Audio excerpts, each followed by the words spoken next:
before. In '79, we saw twin rebellions against materialism. The Pope John Paul II rebelling against Soviet materialism, and the Ayatollah Khomeini rebelling against American consumerist, however you want to describe it, that kind of materialism. What the British tried to do before World War I was keep Russia and Germany from allying together, play them off against each other. The United States foreign policy has failed miserably because they have united the Eurasian landmass. Once you do that, you have to run up the white flag and admit defeat. That's what we're going to have to do here. Syria, they're going to lose Syria. It's the only question is, how is this empire going to come down? Are the grown-ups going to step in and we're going to have an orderly retreat, or is it going to be some type of nuclear catastrophe? That's the question. And we're going to talk about the new world order, which is basically on the firm metaphysical foundation of Logos. It's not American capitalism. It's not social engineering. It's not pie in the sky. It's bedrock reality. Logos is going to triumph. What else can? No evil can impede the triumph of Logos, because no evil has the power of God, and God is Logos. Logos is God. St. John said that. That's what we believe.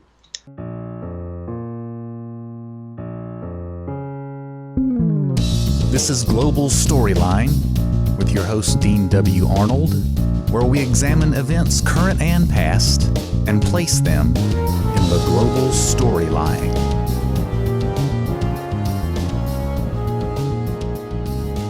Okay, our guest tonight is Dr. E. Michael Jones. He's the longtime editor of Culture Wars magazine. He's the author of over a dozen books, some of them nearly 1,500 pages long. Let me give you the names of a few of those. Libido Dominandi, which is sexual liberation and political control. Barren Metal, a history of capitalism as the conflict between labor and usury. And the Jewish revolutionary spirit and its impact on world history. From those titles, you can tell Dr. Jones is willing to take on the biggest powers in our society.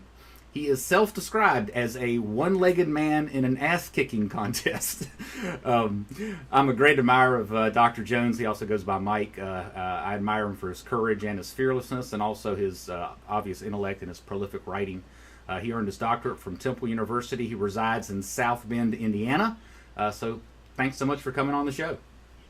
So you already told me off the air that you go by Mike or Dr. Jones. And this is kind of corny, but do you ever get Indiana Jones? Sometimes I feel like Indiana Jones. I wondered if that was coming next. I was just in Musoma in Tanzania, and we landed there, and it's a dirt airport with a propeller plane. So it reminded me. It's right on the shores of Lake Victoria. Well, you should feel like Indiana Jones, and I'm sure, at least in the intellectual world, your rough and ready life has been somewhat like that. Yeah. Okay. Like him, I'm always getting beaten up too. So yeah, that's what I'm thinking. And you're in that ass kicking contest with one leg, so that would make it difficult. All right, let's hope if we have some technological glitches, we'll switch to audio. We already talked about that, but moving forward. So to talk about the topic we're going to talk about tonight. You can tell from the book titles that we could go a number of different ways, and Mike is very able to talk about all sorts of things. What's happening in Syria? Why does the U.S. hate Iran? We could talk about how civilization moved from no usury at all to being a completely usury undergirded system. We could talk about the root of America becoming so sexually debauched over the last 50 years. We could talk about how the Jews in Hollywood beat the organized Catholic attempts to ban obscenity. There's a lot of specific topics, and we might go there. But the overarching topic that I wanted to lead with, or at least get to, you can lead with something specific if you like, is the subject of logos. Logos versus anti-logos. And I'm about halfway through your book on Islam. He refers to Islam as being a-logos, no logos. He refers, I'll let him get to the Judaistic tradition being anti-logos. And of course, from 1 John from the Gospel of John, chapter 1, we know that Christ is the Logos, and you can talk about that. But that's where I wanted you to start, is just, the whole evaluate the world's religions, the world's systems, Christianity, Judaism, Islam, basically explain the whole world in a few minutes. There you go. Okay. The man who came up with the idea that there was an overarching system to the universe, which he called Logos, was Anaxagoras, who was a little bit before the golden age of Greek philosophy. And the idea is it's difficult to talk about this unless you use the Greek word. And the best example of this is the Gospel of St. John. We're all familiar with the beginning of the Gospel of St. John.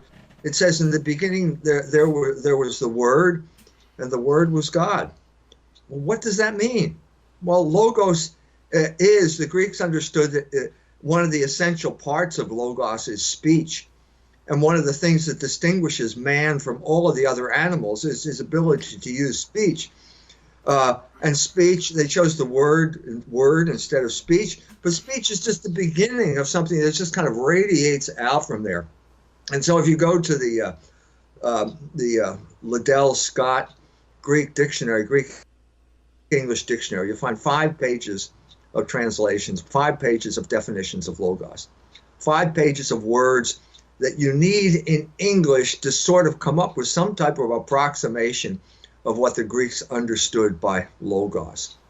So it's a big deal. It's a big invention, and that is the beginning of mankind becoming conscious of who he is, that he's a rational creature, and that he has a duty to be rational. That is his being. That's his destiny. That's who he is. And anytime he negates that in one way or the other, it always has a bad end. And so we have, of course, the Greeks lived in a fallen world, and oftentimes they knew what they were supposed to do, and they couldn't do it. They were subverted by their own passions. So if you take Greek tragedy, you've got a good example of people who knew what was right and just couldn't do it, didn't have the power to do it. Euripides is especially important in this regard. Hippolytus is the story of a man who just said, hippo means horse, luo means to untie the horse or to be undone by a horse, murdered by a horse. And that pun is the basis of the whole play. He's a man who brags about being in control of his passions. And the horse symbolizes passion, and the rider symbolizes reason. So he's the classic Greek man, and he gets undone by his passions, because not so much out of his own doing, because he offends the goddess of love after he spurns the advances of his father's young wife. In the Bacchae, Pentheus is the king of Thebes, responsible for the social order there. And suddenly Dionysus shows up, and the god of wine and sexual excess, and the women leave their looms and start dancing naked on the mountainside. And so because he's responsible for social order, he has Dionysus apprehended, and he's interviewing him, he's interrogating him, and he says, "You're my prisoner," and Dionysus says, "No, you're my prisoner." And he says, "What do you mean by that?" And he says, "Would you like to see the women dancing naked on the mountainside?" Well, yeah, he would. And you can see here a man being who knows what's right, knows what he has to do, and yet is undone by his own unruly passions. He couldn't control them, so he ends up going. He has to put on a dress, so he loses all his authority by dressing like a woman. He goes up to the mountainside to see the naked women, because most men like to look at naked women. Dionysus says you get a better view if you climb a tree, so he climbs the tree, and the women see him, they drag him down, tear him limb from limb. And the end of the play is Agave, his mother, waking up with the head of her son on her lap. And she's still full of the Dionysian intoxication. Now, is this 1990 or 2010? As a joke. This is 300 years before Christ. It sounds very modern. That's my point. Well, that's because we had to go through this. Ben Franklin said, experience keeps an expensive school, and fools will learn in no other. And that's precisely what America did during the 1960s. There was a crazy German who put on a play called Dionysus 69, which was a sort of replay of the Bacchae, but all the women are dancing naked in the theater. This is precisely what Euripides was warning you against. Don't do this. And so we have to learn again in the expensive school of experience in the 1960s.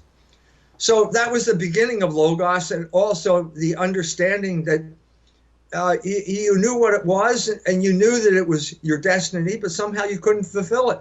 And that's the essence of Greek tragedy. And of course, that changed. Of course, Plato, Socrates, Plato, and Aristotle were the golden age of Logos in Greece. And then it died. It just died. I mean, they knew what it was, and then what followed was a long centuries of decline. And by the end of the trajectory, when they finally closed the Platonic Academy in the 6th century, Logos was just degenerated into magic. But what happened in the meantime is that Christianity took over Logos, and Christianity became the vehicle for Logos. And that happened when, as Pope Benedict pointed out, when St. John wrote the gospel in Greek. We underestimate, because we're so ignorant of languages, how the languages influence our thought. And this is the classic instance of the St. John writing in Greek. The first sentence, as I said, of the Gospel of St. John is, in the beginning there was the Word. Well, what we really should say is, in the beginning there was Logos. In other words, there was never a time when the universe wasn't an orderly place, when it didn't have a definite purpose, when it wasn't part of a plan. There was never a time when that was the case. And the second sentence is, and Logos is God. And that, in a sense, follows from the first statement, because if it's at the beginning, it has to be God. There's no other. We know this because of the proofs for the existence of God. I was in India speaking, and I was at a high school in Delhi, nice Catholic high school, but most of the students were Hindu. And I gave a little talk, and then the Hindu boy said to me, "Can you prove the existence of God?" I said, "Yes. As a matter of fact, I can. You got the right guy here." And I said, "Nothing comes from nothing. There is something. Therefore, there was never nothing. This something could not bring itself into existence, because it would have to exist before it existed, and that's impossible. So therefore, something else had to bring it into existence, and that something is God, what all men call God." That's the proof for the existence of God. Well, he was, taken aback, because I actually did it. And the reason he's asking the question is because this Logos, this level of Logos never penetrated to India, never got there. First of all, I have to say, every group of people has Logos, because a group of people always has a language to communicate with each other. There's no people on the face of the earth that doesn't have Logos in this regard. But it goes to a certain level, and then it seems to stop in various places throughout the world. Tanzania, the Yanomami in the Amazon rain basin. They all have their languages, but their development stopped at a certain point. The Indians had a much higher level of culture, and it's an ancient civilization, but it stopped. And it never got to the point where it could become conscious of Logos in this sense, in the metaphysical sense. And so the symbol of Indian cosmology is, there's basically a semicircle, like half an orange, and that's the world, and it's sitting on the back of an elephant. And the elephant is standing on a turtle. And the next question is, what's the turtle standing on? Because that's not in the picture. And the answer is, some wise guy in England says, the answer is, it's turtles all the way down. Well, it can't be turtles all the way down. There has to be something that doesn't move. And if it's turtle, you can have an infinite number of turtles. And if one of the turtles isn't a turtle, in other words, something that's unmoved, the unmoved mover and the uncaused cause, none of those turtles are going to support the elephant, and the elephant can't support the world. They never reached that far in India. The Greeks did, Aristotle did, and the Christianity took over Logos. And there was this marriage of the Hebrew scriptures, the Old Testament, and Greek philosophy, and this was created the powerhouse known as Christianity. And now we had the result of this was a totally new understanding of Logos, because up to this point, if you look at the Greeks, Logos is static. It's like geometry. You know, geometry is static. What happened after the Christianity, specifically with St. Augustine, specifically with the city of God, is that Logos became dynamic. History, time, got included in Logos for the first time. Now, Aristotle said time was the number of motion, and that's basically the same idea that Isaac Newton had and all of these Unitarian science guys. That's not what history is. History is fecund. History is the unfolding of a plan in time. This is something completely new. History has a purpose now. Augustine said that history was always a contest between the city of God and the city of man. The city of God is based on love of God to the extinction of self, and the city of man is based on love of self to the extinction of God. And these two cities are at war with each other, and they will be at war with each other for all of human history, which will end up with a good end, because God is the author of time and God is the author of history. And so now I think you have this dynamic era, and now I think paradoxically the evil empire, namely the United States, is spreading this idea throughout the world. This is what Hegel I think would understand what I'm talking about here. Hegel tried to take the understanding of Augustine to a higher level of consciousness, and I think to a large extent he succeeded. But I think in many ways all Hegel is doing ultimately is talking about divine providence. He calls it Vernunft, which is the German word for logos or reason. But he talks about how this power is propelling human history. And so it has to have a good end.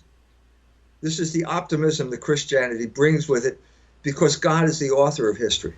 And God knows the whole thing. Now, it's all over God. I'd like to break in here and tell me if I'm derailing you, but let's move up to the current and say, okay, there's a lot going on in our world right now, especially in the United States, that doesn't seem to be logos, seems to be rather irrational, seems to be rather chaotic and crazy. Our culture has gone nuts. So if it works, go ahead and take where we are now and how did we become so anti-logos? You're absolutely right. As soon as I say what I said, you're absolutely right to raise an objection. And the objection to what I said is the existence of evil in the world. If God is in charge, how can you explain evil? Okay, you're absolutely right. That is the first objection to what I said. The answer to this is in the Bible.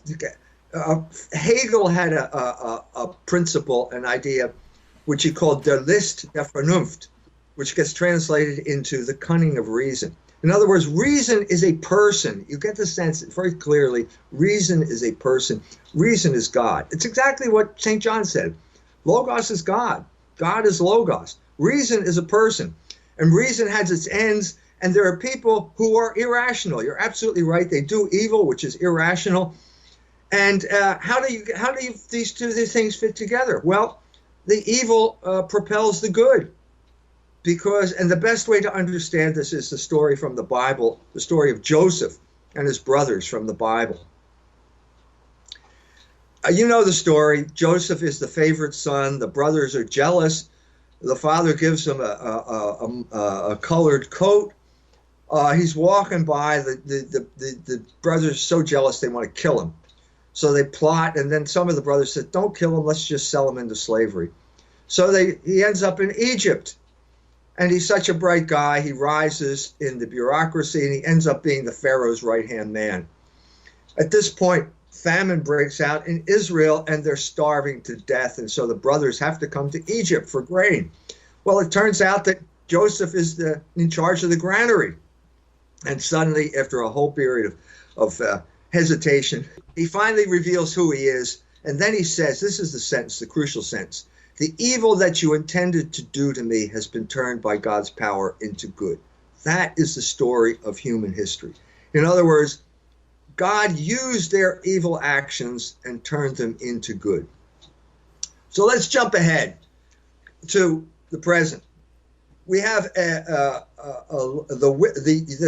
evil empire, the United States, with its wicked designs, trying to control the entire world, and a lady by the name of Victoria Nuland has a high position in the State Department, and she spends $5 billion to destabilize the Ukraine,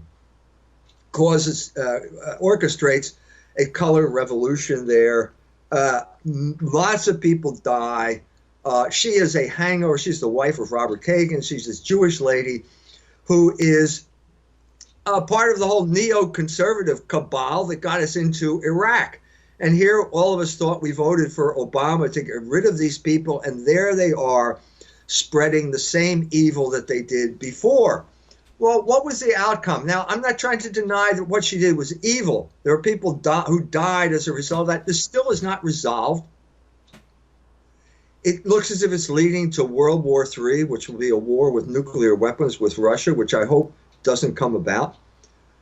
But the net result of what she did was the Crimea going back to Russia. Well, I'm sure she didn't intend that. And the State Department was outraged when this happened. And now they're talking about Russia, annexing the Crimea. It's like saying the United States annexed Texas or something like that. This is preposterous, but I think this is the way Logos works in history. So I think that the United States, as the empire of chaos, keeps spreading chaos. And the more they spread chaos, the more the entire human race has this desire for Logos, which is the opposite of chaos. And I think that is precisely what's driving world history right now. What is driving the anti-Logos in terms of sexual morality, the sexual revolution that we've seen the last 50 to 100 years? Well, to get to that, you have to deal with the Jews, because the Jews are behind the sexual revolution. There's just no way to get around it. The Jews gave us gay marriage. Now, if you say that, they will call you an anti-Semite. But Amy Dean said it in Tikkun magazine, which is a Jewish magazine, and she bragged about it. So it's true. Joe Biden said it. That became an embarrassment to Joe Biden. But when he says it's okay, if you say the Jews are behind gay marriage, they'll call you an anti-Semite. But that is simply the case. So the question is, why is it that they are behind sexual liberation, virtually every subversive movement in European history? This is obvious. This is the text.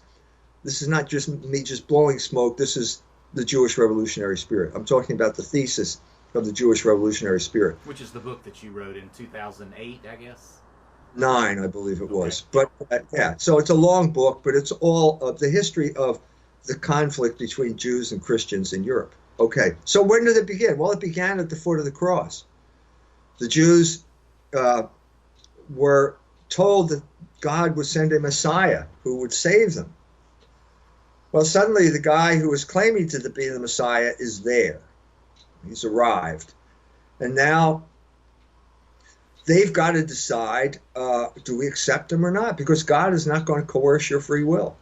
You have to accept him, and more than that, you have to accept him on his terms, not your terms. And that's where the problem started to arise, because the Jews did not want someone like Jesus. They wanted a mighty warrior who would restore the kingdom of Israel and conquer all their enemies and make them the top, the elite, the oligarchs ruling the entire world. That's not what Jesus Christ was about, and so it came to a conflict between the Jews, who started bragging about their DNA. This is the beginning of racism. And Jesus, who's telling them, look, God doesn't care about your DNA. God can create people out of rocks. He doesn't need your DNA.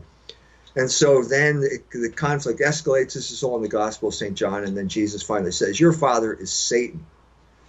Well, the Jews didn't like that. And they don't like it when you criticize them. Still true today. And they pick up rocks and they threaten to kill you. And so he escaped for a while, but then they eventually killed him. Well, okay, you killed the Messiah. That's bad. You kill anybody, it's bad. You murder anybody, that's bad. But you killed your own Messiah. That's even worse. But the worst thing here is you've killed the Logos incarnate. So you're at war with Logos. And that's your identity now. This always happened when they called out, crucify him. And then they chose Barabbas. What was Barabbas? He was a revolutionary. And so the Jews adopted this new identity at the foot of the cross. They became revolutionaries at war with Logos. And that is what they are up to this day. So you name it. You name the revolution, they were involved in it. This is not my statement. This is the statement of Rabbi Louis Israel Newman. The only difference is that he called them progressive movements. You know, we call them, Christians call them revolutions, but that's what it was. So 70, the Jews finally rise up in rebellion. Rome crushes the rebellion and destroys the temple. There's no Jewish religion at this point. They have to create something new. And so Rabbi Yochanan ben Zakkai creates this new religion, newer than Christianity, called the synagogue. And the book that they read in the synagogue is called the Talmud, and the Talmud is basically anti-Christian propaganda. It's not the word of God. Even the Jews won't claim that it's the word of God. The Torah is the word of God. The Talmud is the word of man. Men specifically in rebellion against the word of God. That's what it came down to. And that's what the Jews have been ever since, and that's what they are today. They are at war with Logos. You name it, that's what they're doing. So it can be what we experienced in the 60s, the sexual revolution. The Jews were behind that. The Jews in Hollywood were certainly behind it. The Catholics fought with the Jews in Hollywood and won the battle against obscenity in the 1930s. For 31 years, the Catholics held the Jews held them in check. And then in 65, the Jews broke the code, and no one has been able to stop them since, certainly not the Catholic Church. So it became pornography is a Jewish operation. Everybody knows that. You know, if you say it, they'll call you an anti-Semite. But if you Google it, Jews and pornography, there are all these websites just saying, yeah, it's a Jewish operation. Al Goldstein, the late Al Goldstein, who was a pornographer, editor of Screw magazine, said, yeah, we Jews do pornography and we're proud of it. And we do it because Christ sucks. This is Al Goldstein, and his famous image is there, him giving you the finger. Well, the Jews have been giving us all the finger for a long time, and as a result, we are, in some sense or other, a conquered nation. Like Pentheus in the Bacchae, we have been subverted by our own passions. That's what the sexual revolution was. It was basically exploiting, breaking down the system of laws and customs that kept sexuality private and within the family, and opening the economic exploitation, but also the use of sexual liberation as a form of political control, which is what it is today. And that's the gist of my book, Libido Dominandi, Sexual Liberation and Politics. Let me ask you a couple questions. This sort of wandering Jew kind of concept you're talking about, or straying away from the Logos or having a negative identity, Is that something that's discussed, or are you aware of that's discussed within Judaism itself? Or are they sort of, do they have a consciousness of not sort of having a unifying kind of theory of life, and they're sort of scattered here and there and always reacting and counter-reacting, that sort of thing? Or is that not really something that they think about? The Jews know they have no temple, they have no priesthood, and they have no sacrifice. They know this, and they try to come up with some type of justification for this fact and saying that it doesn't matter. So a good example would be, of all people, Jacques Derrida, Jew from northern Africa, who was all the craze in literary criticism during the 1970s. He has this weird description of how there's nothing there. If you go to discourse and you get to the root of it, it's empty. Well, what is he talking about? He's a Jew. He's talking about the temple. The temple's not there, and so there's nothing there. There's no presence. This is a metaphysics of absence, which is a complete contradiction in terms. But the Jews took over literary criticism at that point in the 1970s. I was there when it happened. I was in graduate school as it was happening. I had a front row seat. I was a student of Stanley Fish. And that's what they've done. And now that they've wrecked academia, now that Derrida is dead, Fish is retired, but now they've put this kind of intellectual roadblock in place of at the university. And so the university is now a proponent of anti-logos because they took over in the 70s. Okay, let me ask you this question. I'm sure you get this one a lot, but probably the average listener on this podcast is, they haven't met the guy who runs Screw Magazine, and they haven't met one of the magnates in Hollywood, and they haven't met, various people that are heavily involved in inner circles of Judaism where there's a very strong anti-logos sentiment. They just know they've met a couple of Jews here and there, pretty nice people. Some of them are trying to live a moral life. So how do you kind of spit out the bones and eat the fish here? Yeah, I'm talking about the Jewish people. And the Jewish people does not mean all Jews. It's a distinction. Like I can say the Japanese bombed Pearl Harbor. Does that mean every Japanese person was involved in the bombing of Pearl Harbor? No. Does it mean that the statement is meaningless? No, it doesn't mean the statement is meaningless, because groups have leaders, and the leaders mobilize the group, and the group has a certain identity. I'm saying you can identify this, the Jewish identity, and as rebellion against Logos. So a comedian I think it's her name, Sarah Silverman, she said, yeah, we killed Christ, and I'd do it again if I had the chance. Now that is the type of rejection of Logos that has perdured through 2,000 years, transmitted by the Jewish people, by the leaders of the Jewish people. She's part of that deal. And the rejection of the rejection of Logos has perdured to that day. Now, there is a movement here and there of conservative Judaism, of Jews pushing for morality, even some of the conservative issues in the culture war. Is there not, or is it such a small voice that you don't think it matters? There are Jews. First of all, there are all kinds of Jews who believe all kinds of different things, and I've met a lot of them. I have Jewish supporters. I have Jews who support me, who feel that the best thing that could happen for the Jews is to have them follow the leadership of the Catholic Church. There are Jews who think that the Civiltà Cattolica series published in 1890 on the Jewish question is the best description of the situation today. There are Jews who are completely convinced, and they become Catholics. There are Jews who have read my books and have become Catholics. So we're talking about all different gradations here, because we're all creatures of Logos. So if you want to talk about the United States, you can look at laws passed by the Congress. You can talk about speeches by the presidents, etc., in order to get a sense of what the overriding beliefs and movement is, identity of the USA. Where do you go to do that for Judaism, for Jews? The major Jewish organizations. That is the the current day Sanhedrin. There has been, in other words, an organization that controls Jews and keeps Jews in line. And it exists to this day.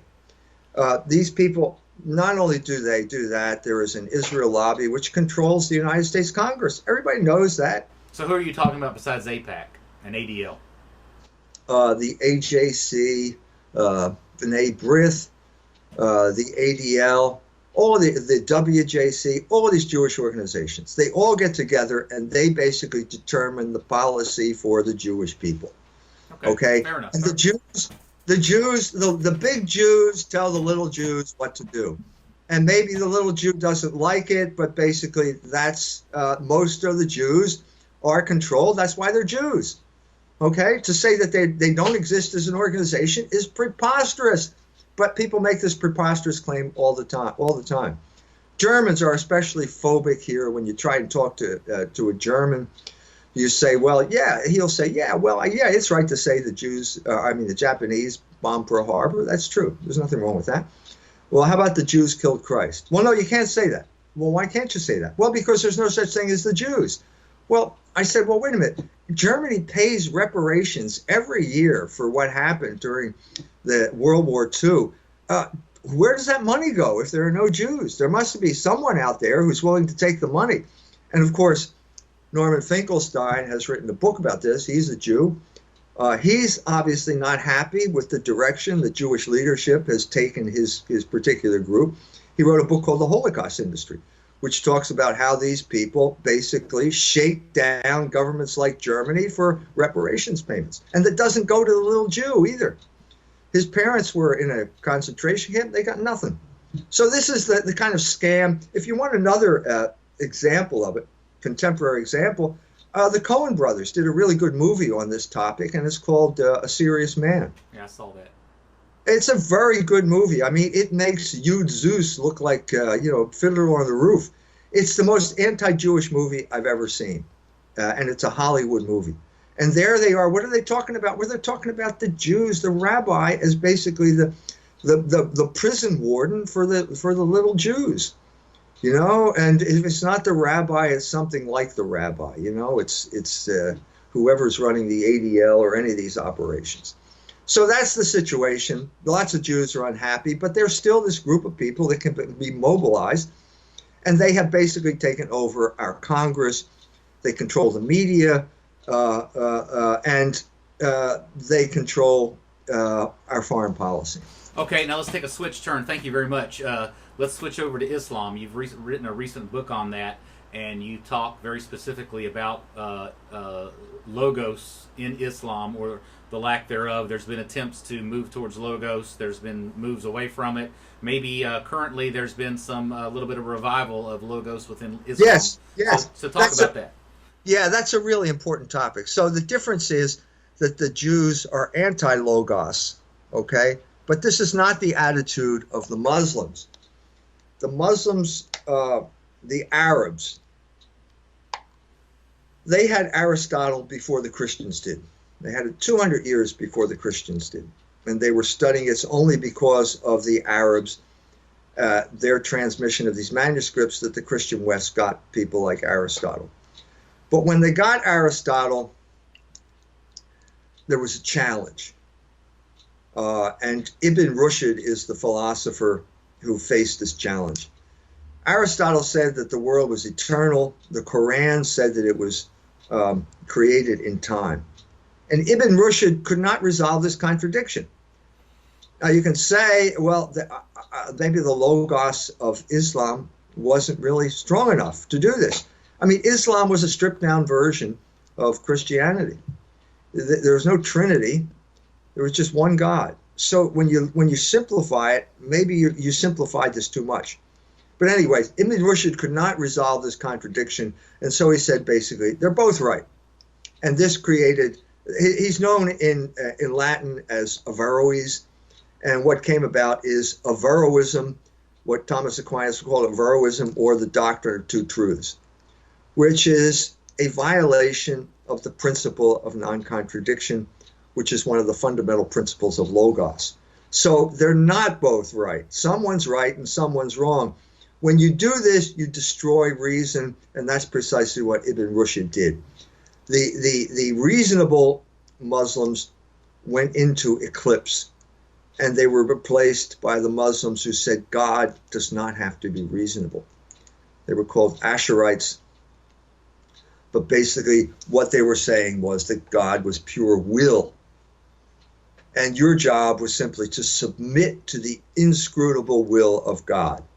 Now, this is something like what we read in the book of Job, which we're reading in Mass these days, which is basically God saying to Job, who do you think you are? Did you make the sun come up today? Can you do any of the things? Can any of these things? No. Well, then why are you questioning me? This is beyond your powers.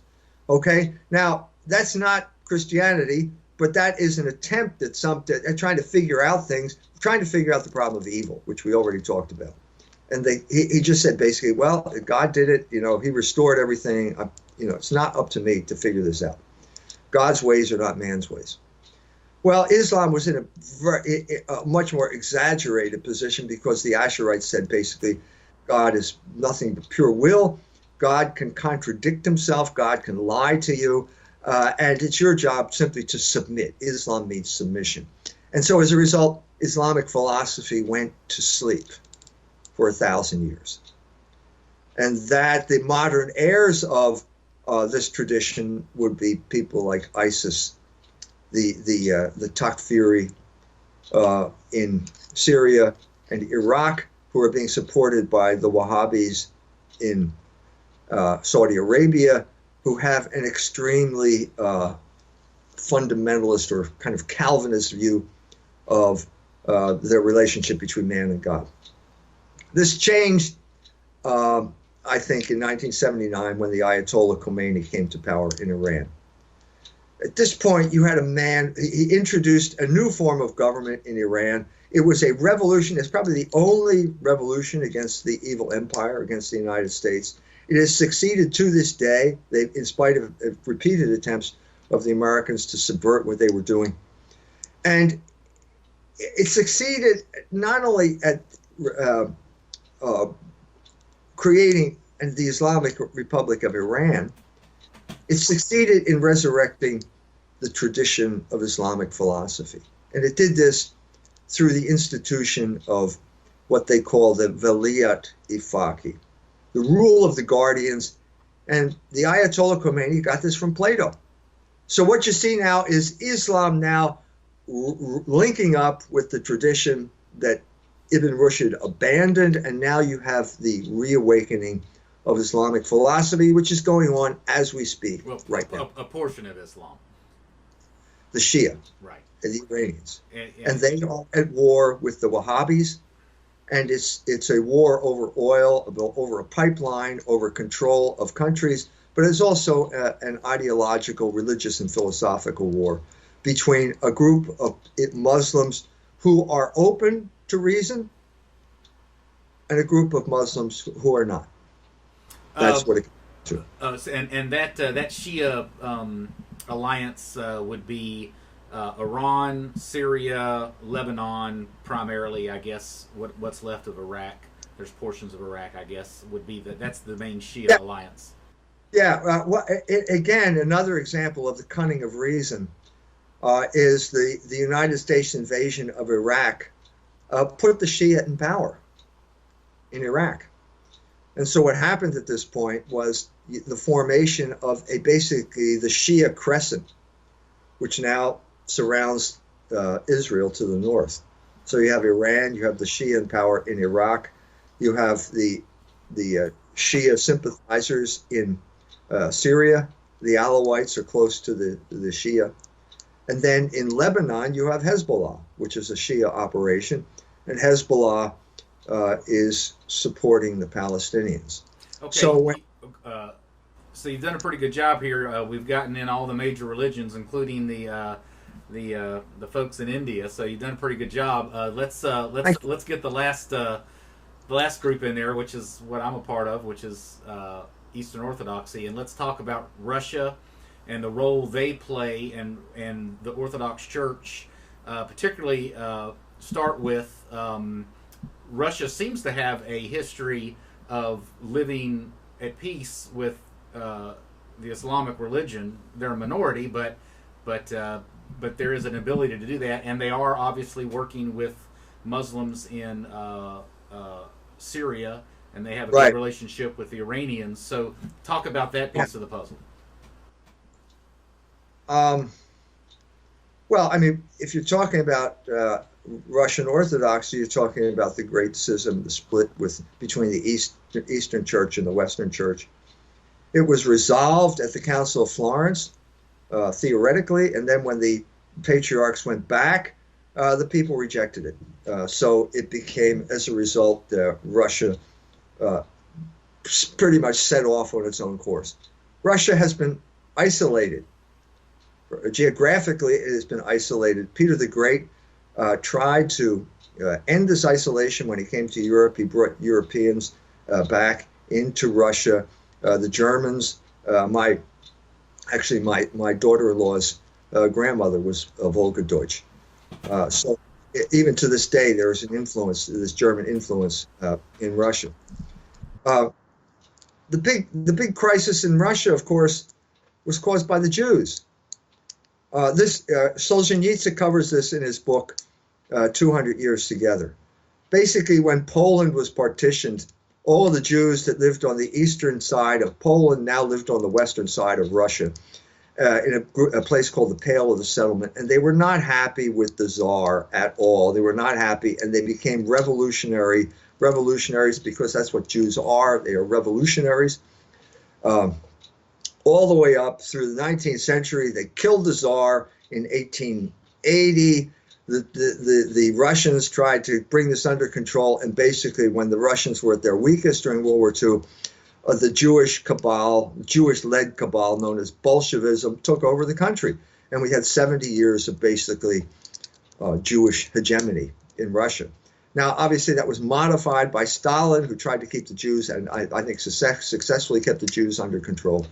But you're talking about that basic distortion of Russian history that was concluded when communism fell, and basically we then, the United States, were the Jews who fled the Tsar. They came here, they took over our country. And this was basically the neoconservative cabal that basically took over our foreign policy under the Bush administration and got us in war in Iraq. So Russia, the United States and Russia share this common patrimony or common woe, if you want to call it that, because of the Jewish influence. Now that's over in Russia. Now it's clear that Russia is a Christian country. And at that moment in the last May Day parade, I believe it was, where the head of the Russian military passes by the cathedral, and he's a Buddhist, okay, but he makes the Orthodox sign of the cross. Well, this was an incredible moment for Russia, because now Russia is a united country. Now they've recovered from the Yeltsin era, when basically they were looted. Yeltsin's job was to stay drunk and allow the Jews, then known as oligarchs, to loot the country. That's over. And now Russia is back, and now it's up to the United States. At some point, the grown-ups are going to have to step in and recognize this fact and say, we are at fault. We are the ones that are pushing the world to the brink of war in the Ukraine and Syria, and not the Russians. And it's time for us to get serious and pull back and mind our own business for a change. Is the root reason why Russia has an alliance right now with Syria and Iran and working well with Muslims, unlike the West, possibly because they have possibly Logos in common? Yeah, I think what we're seeing here is a worldwide convergence. And Russia and Iran, well, first of all, the whole point of American foreign policy is to divide the Eurasian landmass. They got that from Mackinder's thesis at the beginning of the 20th century. They've done the exact opposite. This is, again, the cunning of reason. This is God working in history. So the Victoria Newlands of at the State Department have brought about the very opposite of what they're supposed to do. They've united the Eurasian landmass, And Iran, Russia, and now China are all working together. And you're not going to defeat them. You cannot defeat them. Ask Mr. McKinder. The island nations have to divide these people. Once they're united, you can't defeat them, because you can't send the British Navy in or the American Navy in and blockade their ports and starve them to death, which is what England did to Germany after World War I. This was Winston Churchill's legacy in Germany. That's why the British Navy is Leviathan. Leviathan is the sea monster. The sea monster cannot starve the Eurasian landmass to death. It's too big. There are too many. They can grow whatever they want. They have everything they need. You're lost. And so what the British tried to do before World War I was keep Russia and Germany from allying together, play them off against each other. The United States foreign policy has failed miserably because they have united the Eurasian landmass. Once you do that, you have to run up the white flag and admit defeat. That's what we're going to have to do here. Syria, they're going to lose Syria. It's the only question is, how is this empire going to come down? Are the grown-ups going to step in and we're going to have an orderly retreat, or is it going to be some type of nuclear catastrophe? That's the question. All right, move it in a slightly different direction, but I want to just get a little slightly personal. But tell me what drives you personally in terms of being hopeful. You described yourself humorously as a one-legged man in an ass-kicking contest, but you're obviously dealing in a lot of you're taking on the massive propaganda in the Western world today, and so I want to know what keeps you from being totally frustrated. What gives you hope, and what kind of things are you seeing that give you the energy to keep moving on with your message? Well, I'm a Christian. I'm a Catholic, and as Catholics, we believe that we talk about a vocation, which means calling, which means that God has a plan for all of us from all eternity, and that plan is already over in God's mind. It's already complete, and his plan, the reason he brought me into existence was because he had a plan for me to do. I'm no different than anybody else. My plan is different, but the idea that God has a plan for your life that's part of Christianity, and that's what leads to the optimism of Christianity. As soon as Europe abandons Christianity, pessimism sets in. There's determinism, biological determinism, materialism. It's all pessimism. And what you saw at the end of the 19th century was this complete pessimism. Now, I told you I was just in Tanzania, and I entered Tanzania.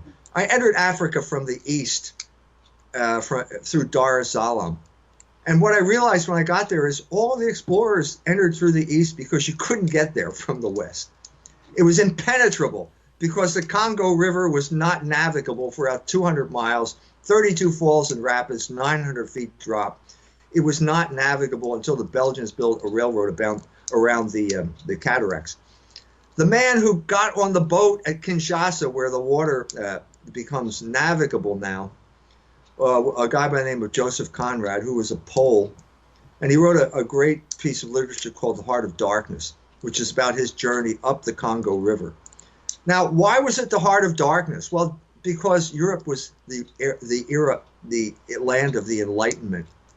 Everything was light in Europe, except that Enlightenment at this point meant basically materialism and capitalism and all of these other isms that were the opposite of Christianity.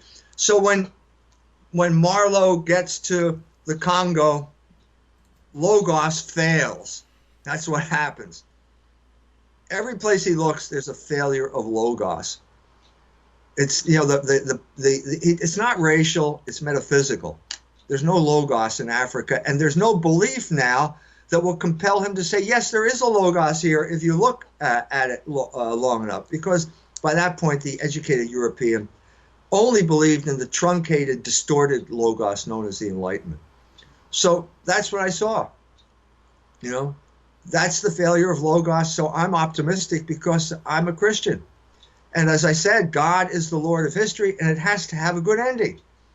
And even if I were to die, I mean, there were Christians who were martyrs, but even if they die, it doesn't mean that it's not going to be a happy ending. They have a happy ending for their lives. And in a sense, they brought about a happy ending for other people because the martyrs in Rome led to the rise of Christianity and the takeover of Roman Empire by the Christians. So that's why I'm optimistic. I've also heard you talk here and there, use the word consciousness, and you have a hope that the consciousness in the West, in the world, will change. Talk a little bit about that. It's changing right now.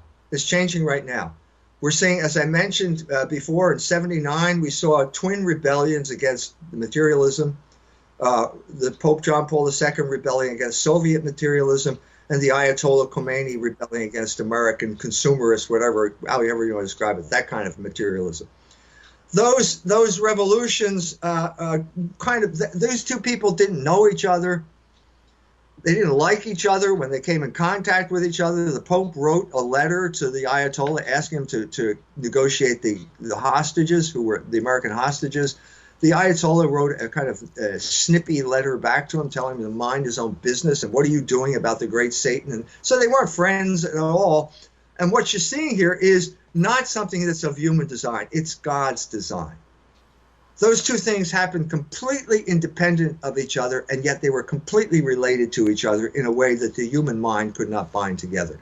So it's our job, I think, to follow in those footsteps. And I hope that we can pursue this with my Iranian friends. I'm hoping to get back there in December. We're going to have a conference, and we're going to talk about Logos, and we're going to talk about the new world order, which is basically on the firm metaphysical foundation of Logos. It's not American capitalism. It's not social engineering. It's not pie in the sky. It's bedrock reality. You know, the thing that the Indians were looking for with those turtles, that's what we're going to base our new world philosophy on. And this is, again, what Hegel would call the cunning of reason. This is not what the Americans intended, but this is what the Americans have brought about. So you actually you're fairly optimistic. Yep. That's right. Yeah. That's interesting. People wouldn't necessarily guess that, but I can see it. Real briefly, do you have a particular eschatological view, or do you have a view that all the nations of the earth are going to be evangelized? Are you quote unquote agnostic on that issue? No, I think Logos will triumph because that's our destiny. Logos is going to triumph. What else can? No evil can impede the triumph of Logos, because no evil has the power of God, and God is Logos. Logos is God. St. John said that. That's what we believe. I have to believe that as a Christian. And God's power cannot be stopped. He can deal with human evil. He created human beings with free will, but his design, his power cannot be stopped. Cannot be stopped. And that's why I'm optimistic. Amen. Well, I can't think of a better place to stop than that. So I really want to thank you for your time. I didn't get a chance to plug your stuff yet. CultureWars.com. Go to CultureWars.com. All of my books are available there. Buy Mike's books. They're fantastic. Can you subscribe to the magazine? Is that yes? Subscribe to Culture Wars. Keep up with what I'm doing on a monthly basis. This is a worldwide movement, and you can be part of it. Well, thank you again so much, and I want to interview again down the road. There's so much we can talk about. It was fun to do a big, broad thing, and you didn't disappoint. So thank you very much. Thank you. My pleasure. Have a great night. Good to talk to you. Okay.